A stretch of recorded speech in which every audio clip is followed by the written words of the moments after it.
You're listening to another ambitious Entrepreneur Network.com podcast, the voice for entrepreneurs and small business. Now, onto the show.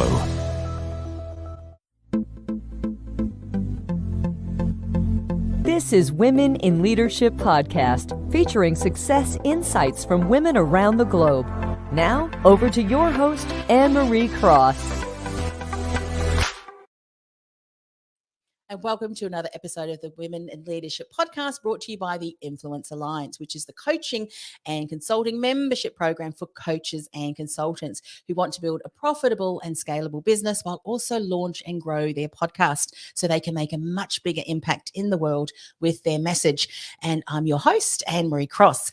Now, my guest today says every life starts with a dreamer that dares to imagine what's possible. And that dreamer is you. Joining me on today's show is Christine Holter.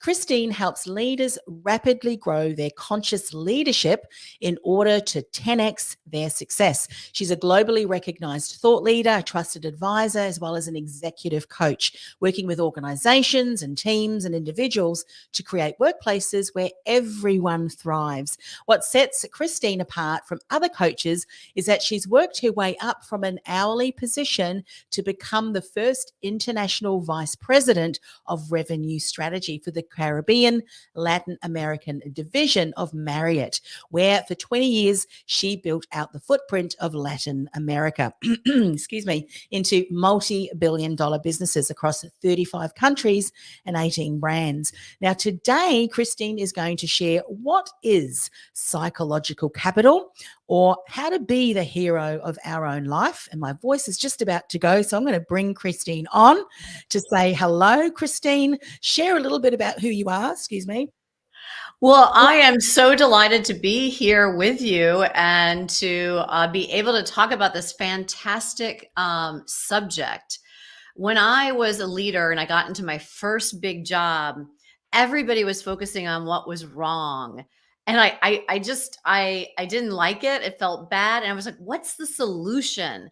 And there's this whole movement in the world around positive psychology and what's good in the world. And it led me into this lifelong learning and education. And that's where this whole psychological capital term comes from. I love it. And excuse me, because as we mentioned, Chris, before we went live, I've just come off the back of having a bit of a sore throat and a cough, and I could just feel that cough coming up. So I thought, you know what, we can just continue to introduce the key points that you're going to bring on today. We are not going to stop having this conversation because it's so very important.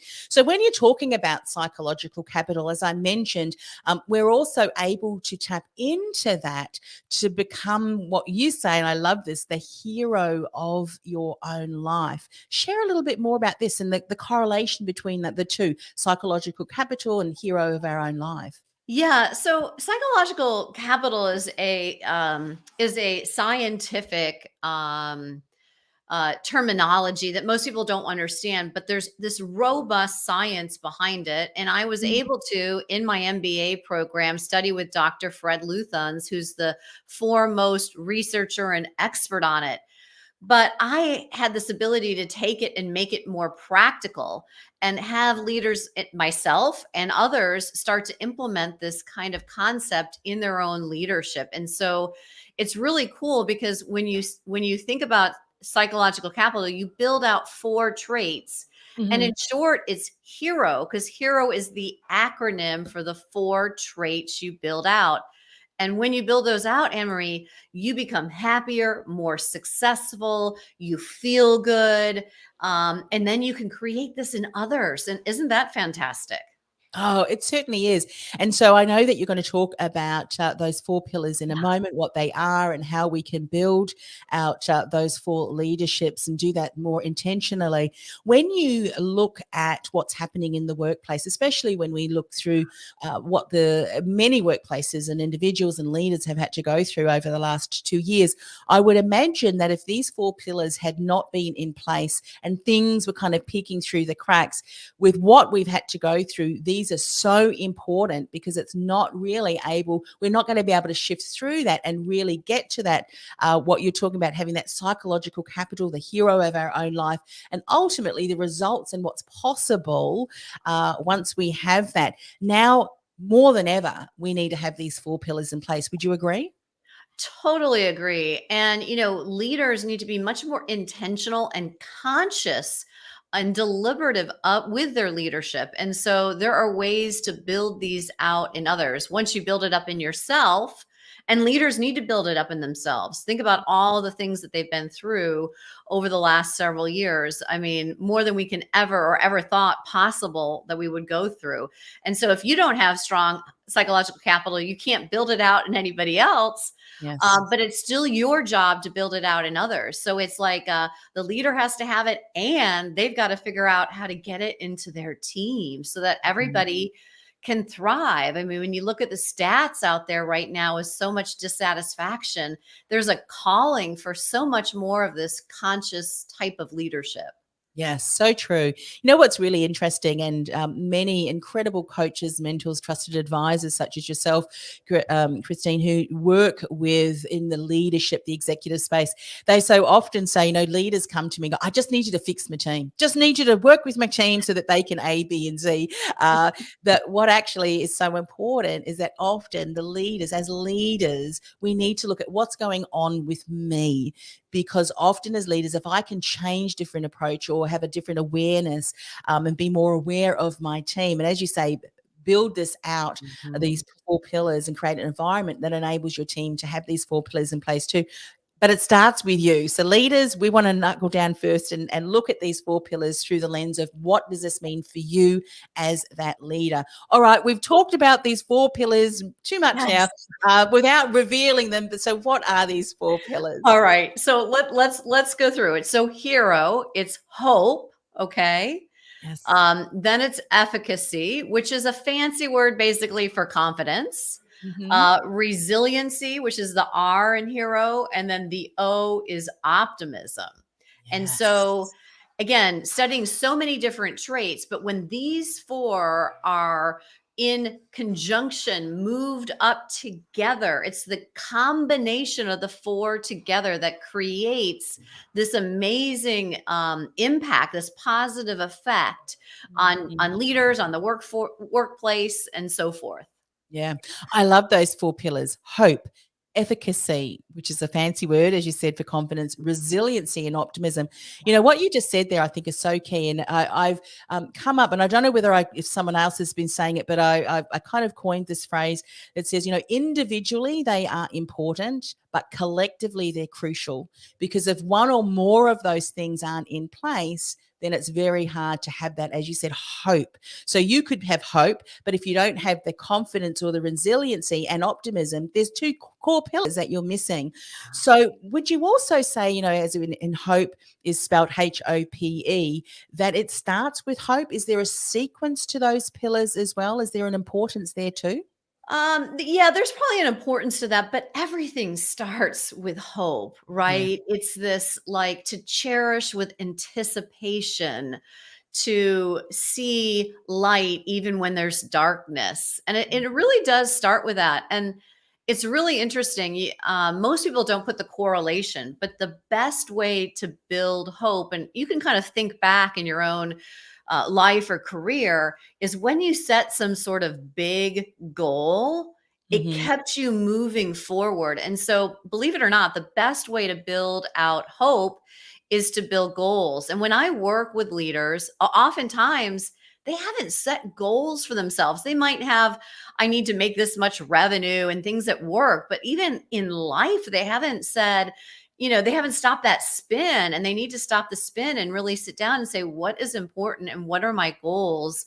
And it doesn't have to be a small goal. It can be almost an impossible goal, because that keeps you fueled, and a goal that you're passionate about as well. Yes, I love that. If you don't have hope, what else is there? I mean, hope is often the impetus forward, isn't it? And yeah, I remember years ago, one of my coaches said to me, because that was one of my vision statements, to inspire hope and possibilities in others. And she said to me, I don't know if that hope, people are, it's not that, that there's no real significance, importance there. And I kind of thought to myself, actually, I beg to differ, because it's often where people lose hope Yeah. that really leads to other things. And so I love that. Then, as you say, it really starts with hope. Let's talk about some practical ways then. When we have hope, let's talk about efficacy. When you talk about, fantasy words for Yes. confidence, how does that pan out? How does that play out? And how can we start to have some of that back if we realize, as Chris is talking, I realize that there are areas in my life and business and career where I need a little bit more confidence. Please share. Yeah, and again, I think too, with everything that everybody has been through over the last couple of years, I've talking to a lot of people who don't have that same level of confidence because the world has changed so much. And confidence is an inner trait, an inner feeling, right? And so you've got to believe in yourself. And so it really starts with, visualizing what you want. And the best way, the easiest way to build confidence is to go learn something, right? Like, so let's say you've got to do a presentation in front of the CEO or in front of a major potential client, and you last presentation didn't go well. Go learn something about presenting. And today, the ability to learn is all around us with podcasts and Audible and YouTube. And so it's really easy just to increase your skills. And when you do, and when I watch people who have learned something new, they come on with all this gusto, and it really changes the game. Yeah.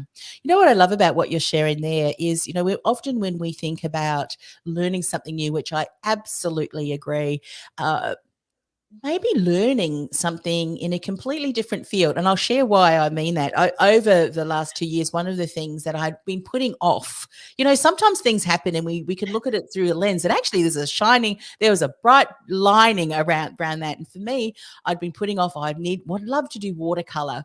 Well, guess what? There was time that was in my diary that will enable me to do that. But something else that I've just started to do now too, and I've realized that I quite enjoy it, was baking with sourdough. I mean, it's completely off topic. But that whole learning experience has given another whole aspect of things that's quite different, but it's exciting, it's interesting, and sometimes it stretches the boundaries, when something doesn't turn out quite so well.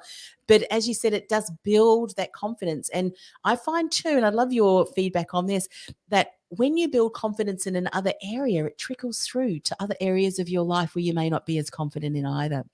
Absolutely. It doesn't have to be applied directly to your business. It can be anything, right? And often what happens when you're in that learning mode, it's the magic happens. You're making your sourdough bread and an idea hits you because you've freed your mind up and you're like, I can do this. And it's just amazing how it really kind of can impact all parts of your life, right? Yeah. You know what else it does too? It identifies where else you have certain things in that you show up, your character and how you approach things. Because in business, I'm a bit of a rule breaker. It's like, well, I can do it a little bit that way. I'm the same with recipes. I realize they say this, this, and this. I'm going to throw a little bit of that in there too, But that's kind of how you show up in other areas. And it often allows you to see where there is kind of the level of confidence, what you're bringing to other areas of your life and business that kind of work for you. And I think when we realize and have a bit of a self-awareness around that, that also feeds into confidence, doesn't it? Yeah, and there's just one more thing I have to say. The easiest thing for someone to do is to think of another time where you had to do what you're doing or something similar. And if you go back in your life, you've done this before. It just may be daunting right now. So if you really say, okay, look, I've got to do the presentation and I won that big client last month, right? And what did I do there that was different than my last one? And how do I just pull that through? And so if we just take the time to go back and think of another example, And that's what I do a Yes. lot with my clients, right? Is I'm like, well, when's another time did something similar? What did you do then? And that just also starts that light bulb. Oh yeah, I know how to do this, right? I totally have the confidence to do this. Yeah. I love that you've shared that because it reminds me too of how many of us assume that we need to be a certain way. We need to act a certain way. We need to present in a certain way. Yet some of our personality, the empathy that we bring, because we may think, oh, empathy is not really it has a place in the workplace. So I'm not going to be that. Giving ourselves the permission to show up, as you said, how we've been in other areas, because we're bringing parts of us that has worked. There's a reason why that's worked because you've shown up in that way. Give yourself permission because that often builds confidence too, doesn't it? Yeah. Because we're not having to act or respond in a way that we think we need to do. Leaders do this, leaders are like that. Actually, bring your best self to the workplace because that's going to make the biggest impact. Yes? Yes, and the sum of your parts is what sets you apart, which makes you unique. The fact that you can go into a room and talk about sourdough bread when you're having lunch and the bread isn't very good or whatever. I mean, it just makes you well-rounded. It makes you interesting, and people want to be around interesting people, right? Yeah. And that's what's energizing, especially today. We want to be around interesting, dynamic, leaders. Yeah, love, love, love that. All right. I know we spent a little bit more time on confidence because, as you would know, that is one of the key areas that keeps people stuck. And often, and I love the way that you just get out and do that because often we just need to take that step and then the next step and then the next step. And before long, there's that confidence that we're waiting for, sitting there and doing nothing and hoping that confidence. I mean, Yeah. obviously, we want to set that intention first, but get out there and take the steps to build that confidence, that efficacy as Yeah. well. Let's talk about resiliency. What's this fourth pillar? Well, resiliency is really, bouncing back from adversity. And again, I think all of us have had to become much more resilient in the last couple of years, but yet, you still might find your energy super drained, right, from this experience. And so if you start to think of resiliency differently and how to do things different, like when you're getting ready to create something, drawing a diagram. Why? That changes the brain. It's a different part of your brain and it makes you more resilient and it might help you come up with a more creative decision, right? Gratitude is also another great one for resiliency. And often when I'm working with clients, I just say, let's get up every morning. And the first thing is, let's say 3 things of gratitude. And it just starts to shift everything, and it's like, okay, maybe yesterday wasn't the best day, but there's a lot to be grateful for. And when you start to really realize those things, resilience just happens magically. Yes. And, whenever we're starting to take action, such as what you've said, taking note of what am I grateful for, if this is not something that you've tended to do in the past, and it's a new behavior, it's a new action, a new habit that you're trying to create, I'm sure you find over a span of the clients who've started to do that, it almost becomes part of who they are, isn't it? And naturally it becomes automatic. And I think that that's what you're saying, that each of these pillars, and then we're going to talk about optimism in a moment, it just isn't something that you're aware of and intentional of because you are, but it becomes part of who you are. And you instantly, whenever something happens, rather than looking at a challenge and then getting stuck in Yeah. here's that problem again, it's like, okay, recognize it. What have I done before? What do Yeah. I have to remind myself of? What are some of the learnings from that? Oh, I'm feeling a little bit more optimistic than I was. And that then allows you to take steps forward. But it is, isn't it? You start and then it's going to get more and more easier for you, if you will, because it becomes part of who you are. Yeah. Yeah. And honestly, with resiliency, I mean, it's if you just say, can I look at this differently? Right. Because often we get in our own way with our interpretations of the situation. And if Yes. you just take a step back and go, how is this an opportunity? That Mhm. really starts to build a different type of positive building up type of momentum. Yes. Even if it is, how's this opportunity that I never really want to get into this situation again, or Yeah. what steps led me up to this point Yeah. in time. Well, let's backtrack and then make sure Yeah. that that doesn't lead me down. There's always a learning in every opportunity, isn't there? Yes, Really. absolutely. And it's just about how we think about it and how we really work on the inside. It's about the revenue inside, right? And that's what the psychological capital really does is it really creates much more of that inside out sort of the way we show up in happiness and well-being and, all those great things. What I love about what you're sharing, and I know that we said at the beginning of this episode, was how as leaders we need to look at self first. When Yeah. we start to work through these pillars and become more intentional in doing that, we realize that we're able to take ownership back. That we Yeah. are not a circumstance of what's happening, even if things around us are changing. You can't take my hope. Absolutely. You cannot take my joy, because my joy and my hope is not dependent on what you will do or not do. There's a real power in that, isn't there? There's a real power. And I think women specifically need to do a much better job with boundaries, right? And not focusing on the external, but focusing on what's really important to you. And if you have those goals, let's go back to hope. That's your guiding principle. That's your passion. That's your mission. That's what's going to make you excited to get up every day. Mm. And that's a game changer. I think the other thing too, Anne Marie, is once you get into this and you start doing it yourself, you'll start to see opportunities to do this in others. I guarantee you that, Yeah. right? You're able to pay it forward because Yeah. you're able to ask those questions. You've been saying to yourself, how can I see that as an opportunity? To your team member, how can you see this Yeah. as an opportunity? What do you mean by that? There's no opportunity in that. Actually, let's be curious about that. Pay Yeah. it forward, pay it forward. Yeah. Let's talk about optimism. This is the fourth pillar.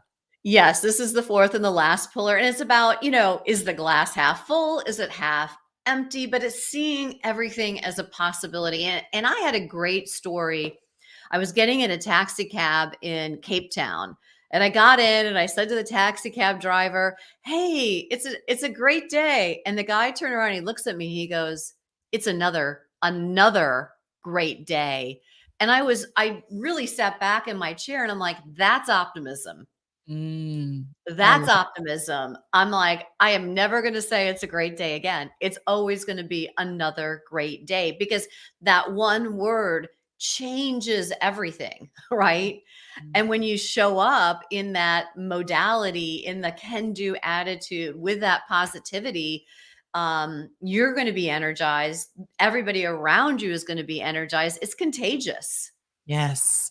You know what you've also just driven home in a lesson in you sharing that was the power of words. Yeah. What are we saying out loud? What are we speaking out loud? Are we speaking out the issues that are going on, the Yeah. challenges? Are we giving voice to that and not giving voice to what we want? Just in that moment, it completely shifted, didn't it? So that taxi cab driver, my goodness, how amazing is that? What are we speaking over ourselves and speaking to the team and around others? Absolutely. Absolutely. And then what aren't we speaking with our body language? Yeah. And now with you and I, virtually in two different continents, I mean, that becomes almost equally as important. So it's the combination of the two, which again is just talking about the complexity now of leadership that's out there. But again, if we start to focus on the positive side of things, the ability to make these big impacts, to create a place where you thrive and everybody else thrives, it's really a game changer. Yes. And what I love about those 4 pillars is that, often when we're in circumstances, it's that saying, you're as strong as your weakest link. Yeah. Let's t let's turn that into that through the lens of hope. Just remember the word hope that Chris has shared with us today. All right, anytime you need, what's this hope? Well, hope is what's the goal? What's the dream that I have? Remind yourself of that. What's the efficacy, that confidence that I need? What are those steps? Resiliency, and then obviously optimism. That's so important. But let's talk about how can we pull all of this more conscious leadership of ourselves into the world, because goodness knows it needs it right now. And how when you are at your best, you create a place where you can thrive and ultimately others can thrive too. What are some final points that we can share to really drive this incredible topic that we've just been speaking about home, Chris? Yeah, if you spend 15 minutes a week and you ask yourself 4 questions, by asking and reflecting on these 4 questions, you will build out the hero within you. And it's not hard. It just starts with, how did I move my goals forward? One small step matters, right? What success am I most proud of? Because that's building, the positivity, the optimism that we need, the confidence that we need. Name 3 things you're grateful for, right? And then and how did I help somebody in a positive way? 4 questions. Questions. I love those questions. You know what I love about those questions is that it not only just thinks about self, but it thinks about how it impacts others as Yeah. well. And we know how important it is to pay it forward. And we've the law of reciprocity. When we start to show up and model to Mhm. others behavior such as that.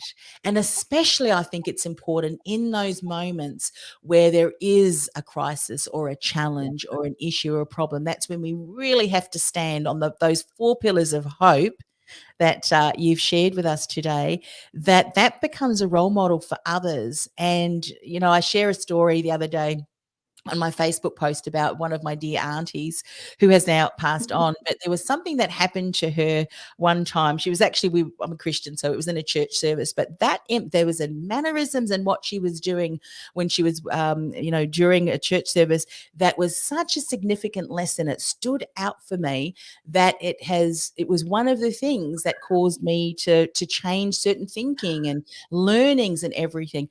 Wouldn't it be possible as leaders that we were so conscious of this that our actions, our interactions, our conversations was such that it inspired others to go, I don't know what you're doing, but I want some of that. Well, let me share with you. It's hope. Yeah. Isn't it? Yeah, and it's just creating that moment that mattered. That's what happened to you in that time, and it was something that changed everything. And being aware, that you have the possibility to experience that yourself, and then to do that for others. And my bet is you're impacting lives, and you'll never know how many lives you impact with that type of, when you show up in this way, right? Yeah. And when you do show up as that way as a leader and in the workplace, but not even in the workplace, but just in the community in general, it stands out, doesn't it? Because I think what we Yes. tend to do is to gravitate towards being able to point out very effectively what is wrong, what is not working, all of those things. But let's change the tone, let's change the language and start to point out what is and the things that we do want to see happen. I think it's certainly time, especially the last 2 years has shown us it's so significant and so important. Yes. Yeah, absolutely. And I love that. I love that. How do we find the good? How do we showcase the good? How do we be the good? How do we be our own heroes and heroes for other people? Yes, and being the hero often, and there's a term that I think as coaches we use, but it is holding the space Yeah. as others find the hero in themselves, and often it's the role modeling, isn't it? It's Hmm. the role modeling of that, and that it just works because how you respond. There's an example that have shared, I think, on one of my other podcasts. Was when I was I would have been about 5, I think, and one of my brothers came home from furlough. He was a missionary, and he obviously brought some friends home, and they were listening to a record. I could hear it playing. So when they went out I took that record and I put it on my record player. I listened to it and I loved it. I went to a friend's house. When I came back home, my brother said to me, I need to speak to you. what's going on? And he brought the record out. I'd left it out in the sun. The sun had passed Oh, through the window and it was buckled. And he said, "Did you do this?" I said, "Yes, I did." And he said to me, I can't remember the exact words, but basically he said to me, "You obviously really enjoyed that, listening to that song." He said, He said, "Well, what better way could you have looked after that record?" I said, "I should have put it away, put it back after borrowing it." And he said, "That was a great," I'm paraphrasing this, but that was a great lesson to learn. Now you know how best to look after that record. I know you that you like this one. And he gave me another record that he had, and that lesson to me was so significant as a leader. So often there's things that our team members do yeah. that don't necessarily have the outcome that we want, but how better that we can empower them forward through our generosity and kindness. Because I tell you what, as that child, that 5-year-old, I looked after that second record like nobody's business. And it could have turned out really differently. He could have scolded me, made me feel ashamed, guilty, all of those things.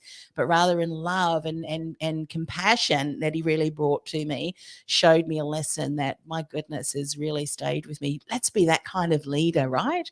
And show Let's that. be that kind of leader. That's Yeah. right. It's a fabulous story.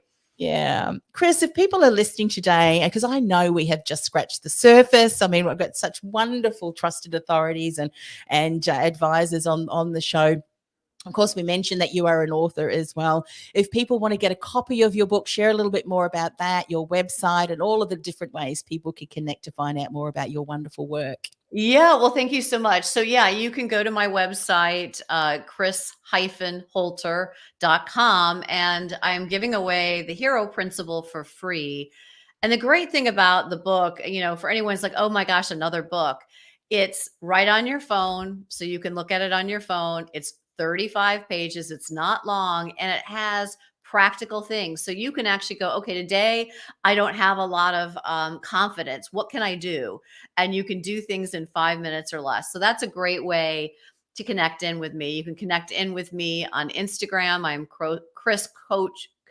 Coach Chris H. So you can find me there. And I'm starting a new Insta Live show. So would love to have people follow me there. Yeah. Oh, fantastic. I'll certainly go and check you out there Yeah. as well, Chris. I've loved the conversation. And you know what? When you talked about, not another book, I tell you what, I just inhale books. I love books, books where you can highlight, even you can highlight on the screen, these these sentences that really stand out. But what we've spoken about today, I think, as we talked about psychological capital, how to be the hero of your own life, hero with the 4 pillars that you spoke about, they are so significant and so important. They always have been. But even more so now, let's be the kind of leader that embraces this for ourselves, that it becomes part of who we are. It's in our muscles. So we show up every day to be the role model to our team, to our individuals, to our family members, our children, our spouse. I think that's all so very important, because without hope, what have you got? Without that dream, without that vision, and all of the things that you shared. So once again, thank you so much for coming on the show, Chris. You're welcome. Thank you for having me. This has been such a fun and really important topic to talk about today. Sure has. Bye for now. This podcast is brought to you by theinfluencealliance.com. Want to influence real change with your message by becoming known as a trusted authority in your industry while building a sustainable and scalable business you love? Find out how by accessing our free podcast series at www.theinfluencealliance.com/podcast series. That's theinfluencealliance.com/podcast series.